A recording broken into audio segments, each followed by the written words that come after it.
Bom dia, queridos irmãos.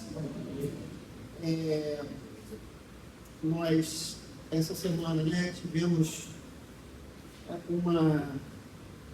um evento que foi muito doloroso para todos nós, inclusive mais ainda para a nossa querida família, Montresor. E a gente hoje, por conta disso, não tinha como mexer um pouquinho na nossa liturgia, como o pastor João Pedro nos falou no início, a gente não está fazendo um culto à nossa irmã Igreja Montresor, mas a gente está fazendo um culto ao Senhor em gratidão pela vida dela, porque ela foi uma pessoa especial para nós.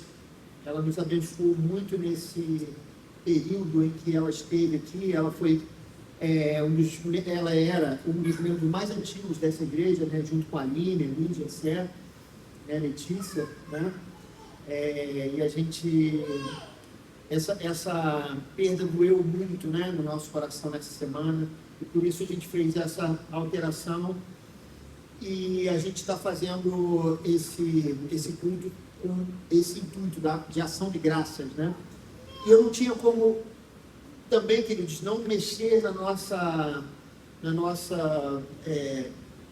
pregação, já que nós pregamos sempre sobre um dos textos que nós lemos durante a semana, mas o Senhor me colocou no meu coração uma outra mensagem, e eu creio que é o Espírito Santo que quer nos falar algo nessa manhã, um pouco diferente, e por isso eu vou convidar você a abrir o Evangelho de João, capítulo 11, versículo 1 ao 44.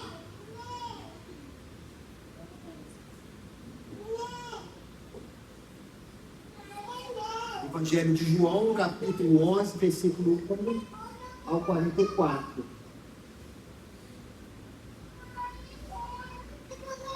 Se você encontrou, eu peço que você fique de pé nesse momento, para que a gente faça essa maratona de leitura, um trecho um pouco maior do que costumamos fazer, mas entendo que é importante. João, capítulo 11, 1 ao 44, e a palavra do Senhor diz o seguinte: havia um homem chamado Lázaro, ele era de Betânia, do povoado de Maria e de sua irmã Marta, e aconteceu que Lázaro ficou doente. Maria, sua irmã, era a mesma que derramara perfume sobre o Senhor e lhe enxugara os pés com os cabelos. Então, as irmãs de Lázaro mandaram dizer a Jesus: Senhor, aquele a quem amas está doente. Ao ouvir isso, Jesus disse: essa doença não acabará em morte, é para a glória de Deus, para que o Filho de Deus seja glorificado por meio dela. Jesus amava Marta, a irmã dela, e Lázaro. No entanto, quando ouviu falar que Lázaro estava doente, ficou mais 2 dias onde estava. Depois disse aos seus discípulos: vamos voltar para a Judeia. Estes disseram: mestre, há pouco os judeus tentaram apedrejar-te, e assim mesmo vais voltar para lá? Jesus respondeu: o dia não tem 12 horas? Quem anda de dia não tropeça, pois vê a luz deste mundo. Quando anda de noite, tropeça, pois nele não há luz. Depois de dizer isso, prosseguiu, dizendo-lhes: nosso amigo Lázaro adormeceu, mas vou até lá para acordá-lo. Seus discípulos responderam: Senhor, se ele dorme, vai melhorar. Jesus tinha falado de sua morte, mas os seus discípulos pensaram que ele estava falando simplesmente do sono. Então lhes disse claramente: Lázaro morreu, e para o bem de vocês, estou contente por não ter estado lá, para que vocês creiam. Mas vamos até ele. Então Tomé, chamado Dídimo, disse aos seus outros discípulos: vamos também para morrermos com ele. Ao chegar, Jesus verificou que Lázaro já estava no sepulcro havia 4 dias. Betânia estava a cerca de 3 quilômetros de Jerusalém, e muitos judeus tinham ido visitar a Marta e a Maria para confortá-las pela perda do irmão. Quando Marta ouviu que Jesus estava chegando, foi encontrá-lo, mas Maria ficou em casa. Disse Marta a Jesus: Senhor, se estivesses aqui, meu irmão não teria morrido. Mas sei que, mesmo agora, Deus te dará tudo o que pedires. Disse-lhe Jesus: o seu irmão vai ressuscitar. Marta respondeu: eu sei que ele vai ressuscitar na ressurreição no último dia. Disse-lhe Jesus: eu sou a ressurreição e a vida. Aquele que crê em mim, ainda que morra, viverá. E quem vive e crê em mim, não morrerá eternamente. Você crê nisso? Ela lhe respondeu: sim, Senhor, eu tenho crido que tu és o Cristo, o Filho de Deus, que devia vir ao mundo. Depois de dizer isso, foi para casa e, chamando à parte Maria, disse-lhe: o mestre está aqui e está chamando você. Ao ouvir isso, Maria levantou-se depressa e foi ao encontro dele. Jesus ainda não tinha entrado no povoado, mas estava no lugar onde Marta o encontrara. Quando notaram que ela se levantou depressa e saiu, os judeus que estavam confortando em casa seguiram-na, supondo que ela ia ao sepulcro para lhe chorar. Chegando ao lugar onde Jesus estava e vendo Maria, prostrou-se aos seus pés e disse: Senhor, se estivesses aqui, meu irmão não teria morrido. Ao ver chorando Maria e os judeus que acompanhavam, Jesus agitou-se no espírito e perturbou-se. Onde o colocaram? Perguntou ele. Vem e vê, Senhor, responderam eles. Jesus chorou. Então os judeus disseram: vejam como ele o amava. Mas alguns deles disseram: ele que abriu os olhos do cego, não poderia ter impedido que este homem morresse? Jesus, outra vez, profundamente comovido, foi até o sepulcro. Era uma gruta com pedra colocada à entrada. Tirem a pedra, disse ele. Disse Marta, irmã do morto: Senhor, ele já cheira mal, pois já faz 4 dias. Disse-lhe Jesus: não lhe falei que se você cresce, veria a glória de Deus? Então tiraram a pedra. Jesus olhou para cima e disse: Pai, te agradeço porque me ouviste. Eu sei que sempre me ouves, mas disse isso por causa do povo que está aqui, para que creia que tu me enviaste. Depois de dizer isso, Jesus bradou em alta voz: Lázaro, venha para fora. O morto saiu com as mãos e os pés envolvidos em faixas de linho e o rosto envolto no pano. Disse-lhe Jesus: tirem as faixas dele e deixem-no ir. Vamos orar por Deus. Deus amado, nós estamos nesse momento com o nosso coração tão dolorido por tudo que a gente passou, mas nós cremos no Teu Espírito Santo, nós cremos na Tua Palavra, que sim, essas coisas elas têm o poder de consolar e de curar a nossa dor nesse momento. E nós pedimos a Ti que o Teu Espírito Santo fale profundamente ao coração dessa igreja nesse domingo. Nós oramos assim, no nome de Jesus. Amém e amém. Os irmãos podem se assentar.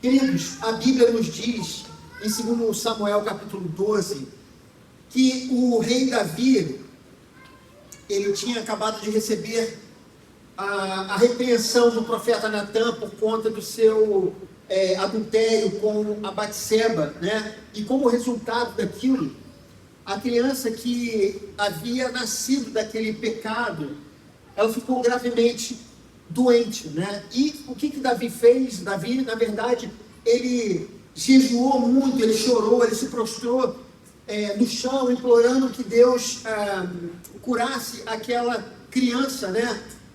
E ele se agarrava ali à última esperança, né? Que enquanto aquela criança estava viva. E as pessoas vinham falar com Davi, ele sequer respondia, tal era a prostração que ele estava tendo. E de repente essa criança veio a falecer, mas os seus servos, eles ficaram receosos de contar a Davi essa notícia, já que ele tinha reagido de uma maneira muito, muito dramática com relação ao tempo que o menino estava doente. Mas ao saber da morte da criança Davi, ele se levantou, ele tomou banho, ele trocou a roupa e foi adorar ao Senhor. E aí os seus empregados, eles foram perguntar a ele, né? E por que ele tinha agido dessa maneira? Eles estavam esperando um determinado comportamento, mas o comportamento dele foi completamente o oposto. E Davi, queridos, explicou a sua atitude com uma declaração de fé e aceitação. E ele disse o seguinte: enquanto a criança ainda estava viva, jejuei e chorei. Quem sabe, talvez o Senhor tivesse misericórdia de mim e deixasse a criança viver. Mas agora que ela morreu, o que deveria jejuar? Poderei eu trazê-la de volta? Eu irei até ela, mas ela não voltará para mim. Queridos, há uma expressão que nós usamos no nosso dia, uma expressão muito comum, que na verdade, segundo a pesquisa que eu fiz, eu não sei se é de fato isso ou não, mas ela é atribuída a Marco Túlio Cícero, que foi um estadista, um orador e um filósofo romano, que é aquela frase que nós dizemos muitas vezes, né, durante a nossa vida: enquanto a vida, há esperança. Queridos, o homem, ele não foi feito para morrer. O salário do pecado é a morte, segundo o que o apóstolo Paulo nos fala no capítulo 6, versículo 23 da carta aos Romanos. Ou seja, a morte não estava nos planos originais de Deus. Deus não criou o homem para a morte. Ele, na verdade, nos criou para a vida eterna. E isso fica claro quando a gente lê, por exemplo, o livro de Gênesis, o relato do Éden. Por isso que é tão difícil vivenciarmos essa experiência. Eu me lembro que eu tinha, por volta de 2 anos, eu tinha exatamente 12 anos de idade, quando conscientemente eu vivi pela primeira vez a experiência do luto, né? E a morte tinha sido a morte da minha avó. Eu lembro que durante todo o velório eu fugia a todo custo, né, do choro, né? Eu chegava ali no caixão e me dava uma tristeza, mas eu segurava, eu reprimia aquele choro. Mas eu me lembro que houve um instante, naquele momento em que o caixão estava descendo ali ao túmulo, eu não me aguentei e eu comecei a chorar muito naquele momento, né? A morte é o momento em que nos damos conta de que nós fomos vencidos, de que não há jeito, não há esperança. Ela certamente é o maior dos nossos temores. A morte, ela é a rainha de todas as crises, é a decepção, é o desespero, é o antônimo da esperança, é a encarnação da aflição. Queridos, quando nós lemos Paulo dizendo que o salário do pecado é a morte, eu entendo que nós poderíamos até mesmo ampliar esse conceito para muitas outras coisas que não são a morte em si, mas que sim são o resultado do pecado que adentrou a existência humana. Afinal, queridos, o pecado, ele desencadeou muitas outras mortes, as quais nós vivenciamos enquanto nós estamos vivos. É importante dizer que enquanto vivemos, passamos por várias vezes, por várias experiências de luto. E nem sempre essas mortes são mortes físicas. Por exemplo, o fim de um namoro, de um noivado ou de um casamento, isso pode ser um grande luto na vida de alguém. A morte de um relacionamento com uma pessoa que você amou profundamente. Para os filhos, quando os pais se separam, esse também pode ser uma forte experiência de luto, que é a morte da família. Igualmente, muitas vezes, ao sermos demitidos de um trabalho que a gente tanto se dedicou, né, com tanto amor e com zelo, né, e de repente nós temos esse sentimento também de luto, que seria a nossa morte profissional. Várias coisas como essas podem ser experiências de luto na vida de uma pessoa. O luto, seja a morte de alguém ou a morte de algo, é um momento de crise aguda na vida de qualquer pessoa. E nessa história relatada aqui por João, havia uma vívida e clara experiência de luto vivenciada pelos personagens. Todos lamentavam a passagem do amado Lázaro. Marta e Maria, elas lamentaram que Jesus não estivesse aparecido antes da sua morte, afinal, ele havia curado a muitas pessoas. Certamente ele faria alguma coisa pelo seu irmão. Certamente, queridos, houve muito choro, como de costume, mas há nessa história um choro que nos salta os olhos. E esse choro é o choro de Jesus. até mesmo diante do luto, nosso Senhor se rende a essa dor, que é o salário do pecado humano. Até mesmo diante da maior crise humana, que é a morte, Jesus sofreu como nós. E é sobre crise e sofrimento que eu gostaria de falar nesse dia. Cristãos diante da dor e do luto, sofrimentos que nos são impostos no período de nossa existência, em diversas áreas de nossas vidas. E para isso, queridos, eu gostaria de dividir esse texto em 6 atos distintos. E o primeiro deles, primeiro ato, é a notícia da doença e a morte de Lázaro. Veja o que diz os versos 4 a 6. Ao ouvir isso, Jesus disse: esta doença não acabará em morte, é para a glória de Deus, para que o Filho de Deus seja glorificado por meio dela. Jesus amava Marta, a irmã dela, e Lázaro. No entanto, quando ouviu falar que Lázaro estava doente, ficou mais 2 dias onde estava. Queridos, se Jesus o amava, por que Jesus ficou mais 2 dias onde ele estava? Por que Jesus não foi logo em sua direção? Por que Jesus não ordenou a cura de onde ele estava? Nós vemos isso, por exemplo, a cura do servo do centurião, que acontece em Mateus 8. Jesus, ele cura o servo, mesmo ele estando a uma distância muito grande de Jesus. Mas o nosso mestre, ele não faz nada disso, porque havia um propósito no âmbito do reino dos céus. Veja o versículo 4, para que o Filho de Deus seja glorificado por meio dela. O objetivo era a glorificação do nome de Deus. Amados, e o impacto da ressurreição seria muito maior do que o impacto da cura. Ninguém nunca havia feito nada disso até então. Nenhum profeta que teve a experiência de ressuscitar alguém foi uma ressurreição dessa proporção. Isso era o selo do Filho de Deus. E foi através desse fato. Isso a gente descobre na continuidade da leitura desse capítulo, ali no versículo 53. Foi através desse fato que os sacerdotes, eles decidiram que iriam matar Jesus. Depois eles testemunharem aquilo, ao invés de aquilo fazer uma transformação nos seus corações, eles na verdade decidiram matar Jesus, como diz o versículo 53, que nós não lemos, e diz: e daquele dia em diante, logo depois da ressurreição de Lázaro, resolveram tirar-lhe a vida. Amados, não há maior glorificação do nome de Deus do que a crucificação, a máxima revelação de Deus para nós. O propósito divino não estava somente no milagre ali, na ressurreição de Lázaro, mas também nas consequências que aquele prodígio iria gerar no coração dos religiosos daquele tempo. A glorificação de Jesus atingiria o seu ápice no Calvário, e segundo João, aquele milagre, ele foi decisivo para motivar os religiosos na execução dos planos para a crucificação. Propósito. Queridos, às vezes é difícil para o homem entender os propósitos divinos. Veja o que nos diz o versículo 11 e o versículo 12. Jesus disse para ele: nosso amigo Lázaro adormeceu, mas vou até lá para acordá-lo.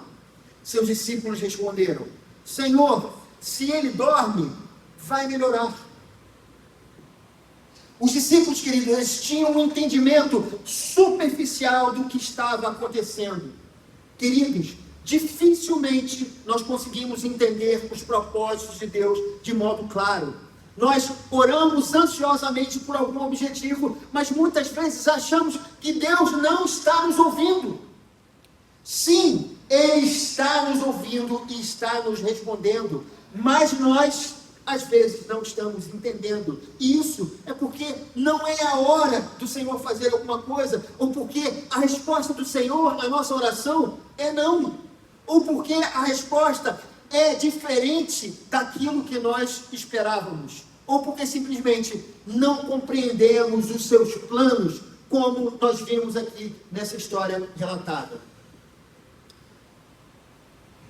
Queridos, eu lembro de um momento na história da minha família. Eu era bem pequeno, mas eu me lembro mais da movimentação, porque eu tinha ali menos de 5 anos de idade, né, ou por volta de 5 anos de idade, mas eu lembro que os meus pais ficaram sem ter onde morar, e aí eles procuraram uma casa e não conseguiam encontrar, até que eles encontraram uma casa num determinado bairro, ali em São Gonçalo, e meu pai deu uma entrada para poder comprar a casa, e nós fomos morar lá, e depois de alguns meses que nós estávamos, os meus pais receberam uma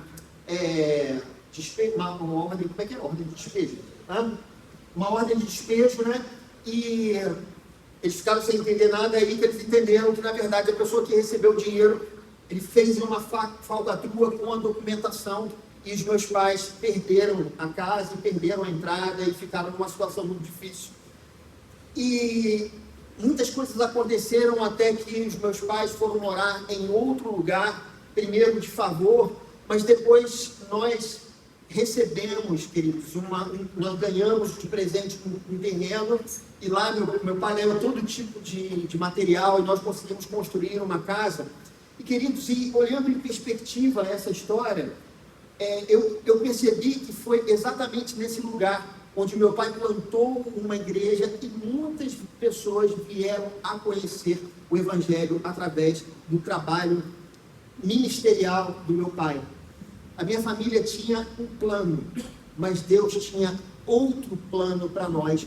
Nós não entendemos, nós sofremos, mas Deus tinha outra coisa para as nossas vidas. Isaías 55, 9 nos diz: assim como os céus são mais altos do que a terra, também os meus caminhos são mais altos do que os seus caminhos, e os meus pensamentos mais altos do que os seus pensamentos. Queridos, a gente vê na Bíblia a história de uma mulher, uma história muito especial, que o nome dela é Ana, né? Ela era uma mulher estéril, e na cultura israelita não ter filhos era uma questão que fazia com que a mulher não se sentisse plena, né? Então era necessário, para que ela se sentisse plenamente feliz e realizada, ter um filho, mas ela era estéril. E durante muitos anos ela sofreu com aquilo, apesar da bênção de Deus, do seu marido amar essa mulher muito, mas ela sofreu com aquilo até que Deus fez uma promessa a ela, e ela prometeu a Deus que se Deus lhe desse um filho, ela consagraria esse filho ao sacerdócio, e foi isso exatamente que aconteceu. Amados, essa criança cresceu e se desenvolveu, e ele foi um dos personagens mais importantes da história de Israel. Foi, depois de Moisés, o juiz mais importante de todos, porque foi ele o responsável por ser aquele que ungiria o rei Davi, e foi uma voz profética no momento em que Israel estava se perdendo completamente, queridos. Mas isso queria dizer a você que a existência desse homem que foi relevante nos planos divinos só foi possível porque a sua mãe o dedicou ao serviço de Deus por conta do seu voto. E ela só fez esse voto porque ela tinha uma questão relacionada à esterilidade. Na verdade, queridos, aquela esterilidade fazia parte do plano misterioso de Deus para Israel. E aquela mulher, queridos, que era uma mulher até então irrelevante aos olhos das pessoas, ela era uma pessoa extremamente relevante para os olhos de Deus. Segundo ato, queridos, a chegada em Betânia, que está ali no versículo 17 a 32. O que me chama a atenção, queridos, é o lamento de Marta. Olha o que ela diz no versículo 21. Disse Marta a Jesus: Senhor, se estivesses aqui, meu irmão não teria morrido. Queridos, ela fica triste porque ela tinha a consciência de que se Jesus estivesse por perto, nada daquilo teria acontecido. Marta, ela cria de verdade que Jesus era o Filho de Deus. aguardado por todos. Ela não duvidava, mas o que ela não cria era que Jesus conseguiria ressuscitar alguém depois de 4 dias. Não era porque ela não tinha fé, mas porque ela não sabia que isso era possível. Nós também, queridos, muitas vezes olhamos para trás, lamentamos os nossos infortúnios. Às vezes nós dizemos, se eu fosse convertido naquela época, eu teria tomado determinado caminho. Se meu marido conhecesse o Senhor, não teria tomado tal decisão. Se eu tivesse escutado os meus pais, eu teria seguido o conselho deles. Ou então, queridos, lamentamos tudo o que aconteceu no passado e que nós não podemos mudar mais. Nem sempre nós conseguimos crer que Deus ele pode mudar determinada situação nas nossas vidas. E nem sempre é por falta de fé. Muitas vezes a gente crê num Deus presente, crê que Ele é Pai, crê que Ele nos ama, crê que Ele é poderoso, mas nem sempre isso é o suficiente. Às vezes não achamos que esse Deus poderoso pode mudar o gravíssimo problema que você vive. Ele pode ressuscitar aquilo que um dia foi enterrado, algo que nós não imaginávamos que Ele fosse capaz de fazer. Isso é uma realidade.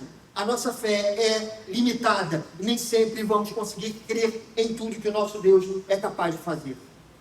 E nós vamos para o nosso terceiro ato.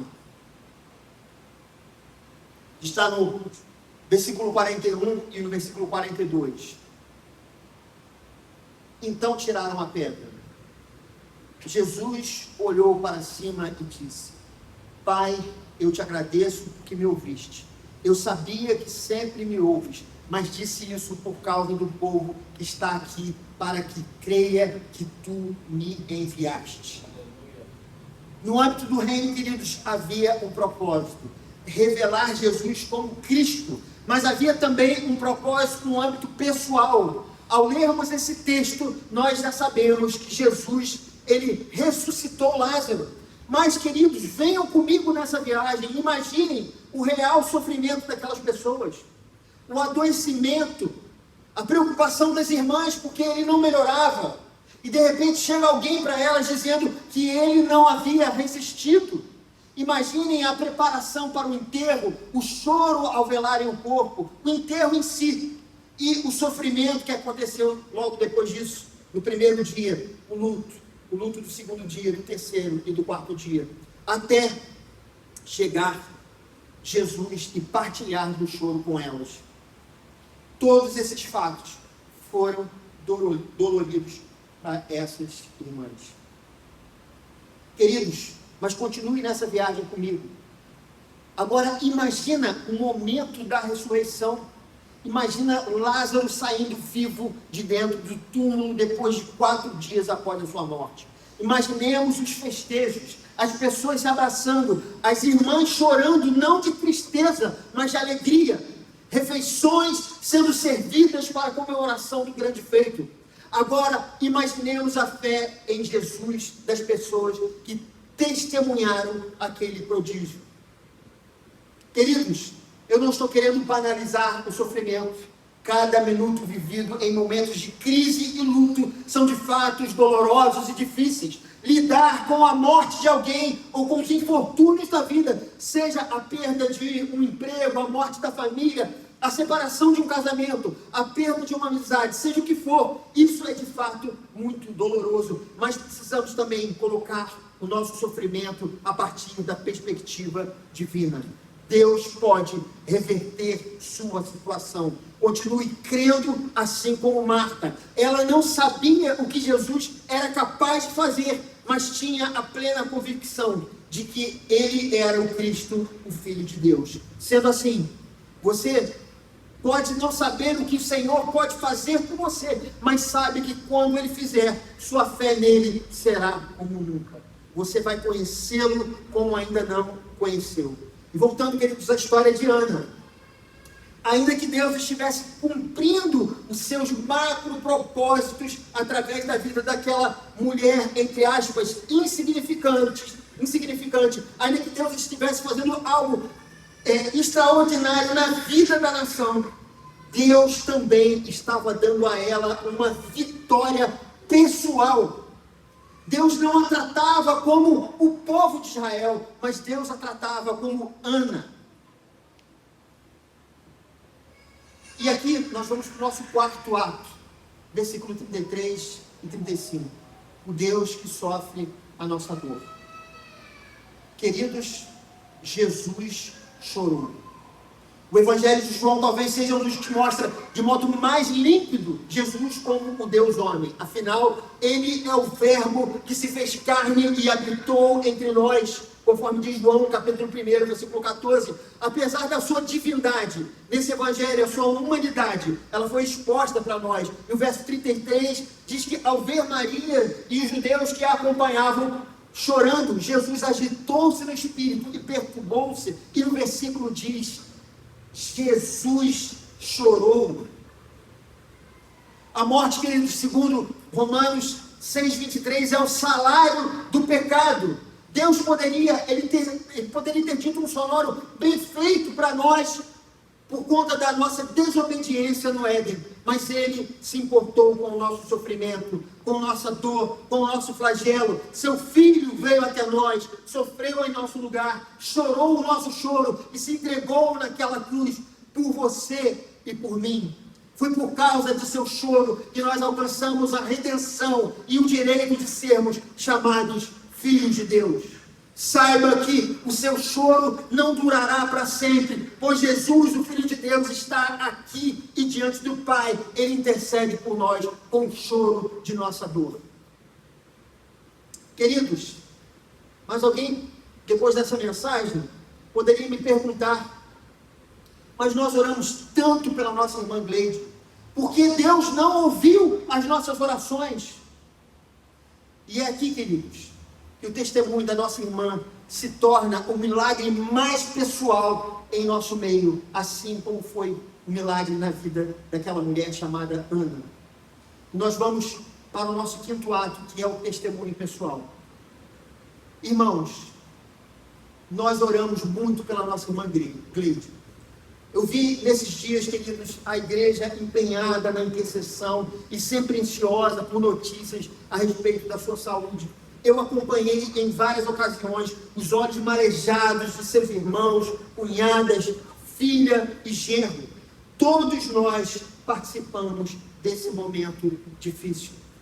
E voltando ao texto, queridos, a Bíblia não nos diz o que aconteceu nos anos de sobrevida de Lázaro, mas é certo que depois da festa da ressurreição, eles voltaram ao cotidiano. Não sabemos quando, mas houve um momento em que o Senhor chamou Lázaro novamente. Lázaro foi ressuscitado por Jesus, foi em algum momento da história recolhido aos braços de Deus. Queridos, nós não testemunhamos o que aconteceu depois da ressurreição, o que a Bíblia não nos diz. Nós não vimos o que Deus fez através da vida dele, mas nós cremos que o impacto da ressurreição alcançou todos os que viviam ao seu redor. E sobre a nossa irmã Gleide, queridos, eu, como pastor, eu vou abrir algo a vocês, algo que o Espírito Santo havia colocado no meu coração já há algum tempo, e eu não havia falado aqui em nenhum momento, nem para ninguém. Queridos, Deus ouviu a oração dessa igreja, sim. E eu explico a vocês, muitos irmãos oraram por ela, quando ela estava no momento mais difícil da sua vida. Mas eu não estou falando desse momento agora. E para quem não sabe, queridos, essa doença que tomou a vida da nossa irmã, ela apareceu, na verdade, não agora, mas há 15 anos. Há 15 anos, ela estava vivendo o vale da sombra da morte. Aos 50 anos de idade, queridos, enquanto ela vivia uma separação traumática no seu casamento, ela enfrentava ao mesmo tempo essa devastadora doença. E na época, essa igreja orou por ela.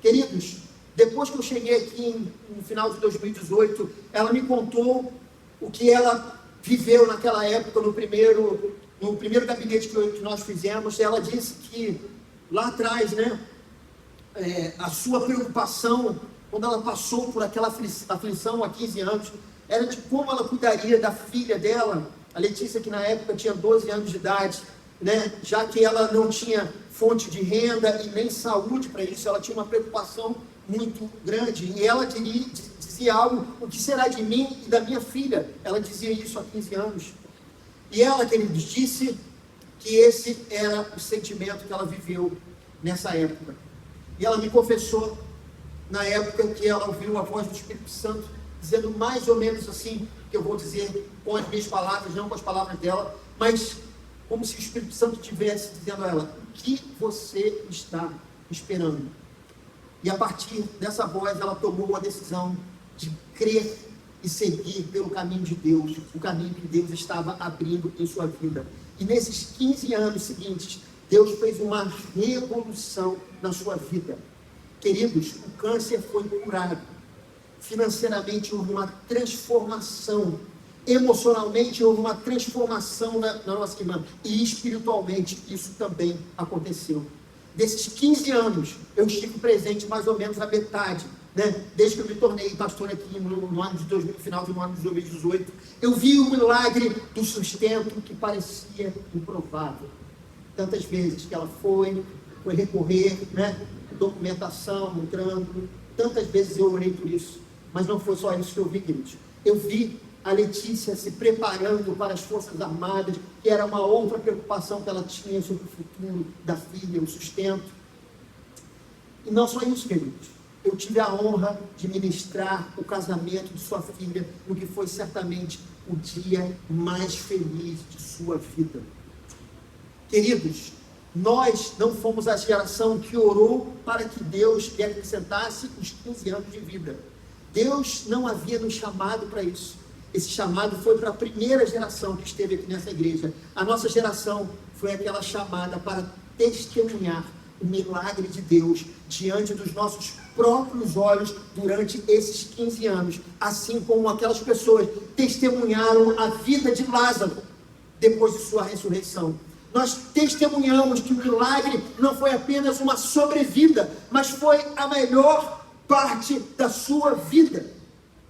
Esse choro, essa tristeza poderiam ter acontecido, queridos, 15 anos atrás, mas naquele momento Deus ainda não havia cumprido o seu propósito na sua vida. Nesses últimos 15 anos, o Senhor demonstrou para nós como Ele é amável e bondoso com os seus filhos. Ele nos mostrou, sim, que Ele ouve as orações e que ouviu cada uma que foi feita até o último minuto da vida da nossa irmã.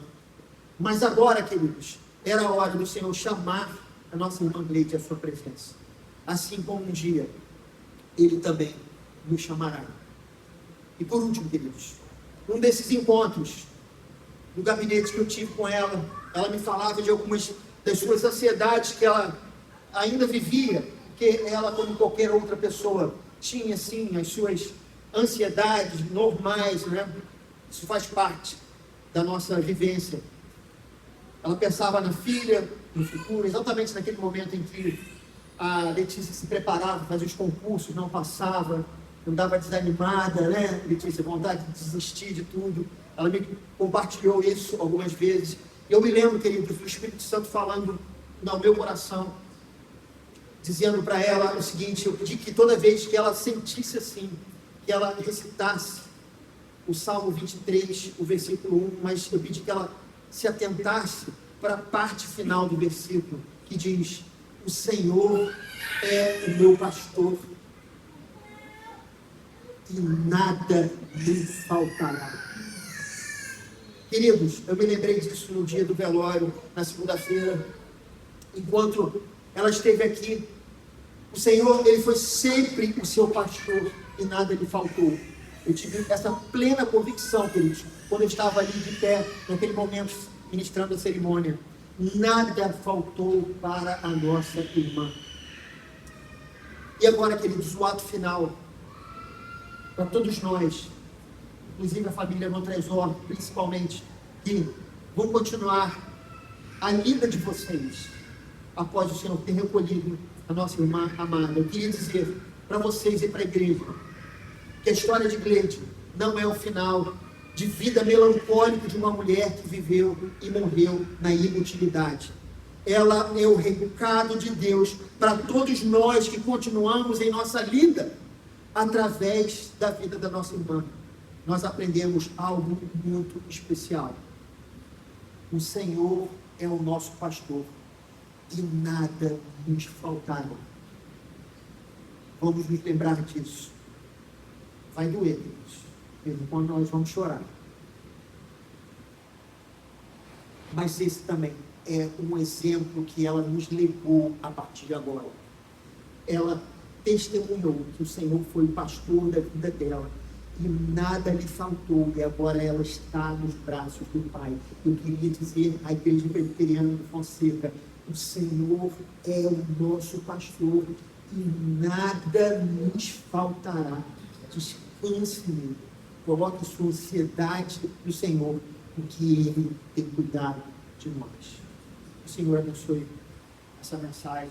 Deixa mais na frente. João Pedro.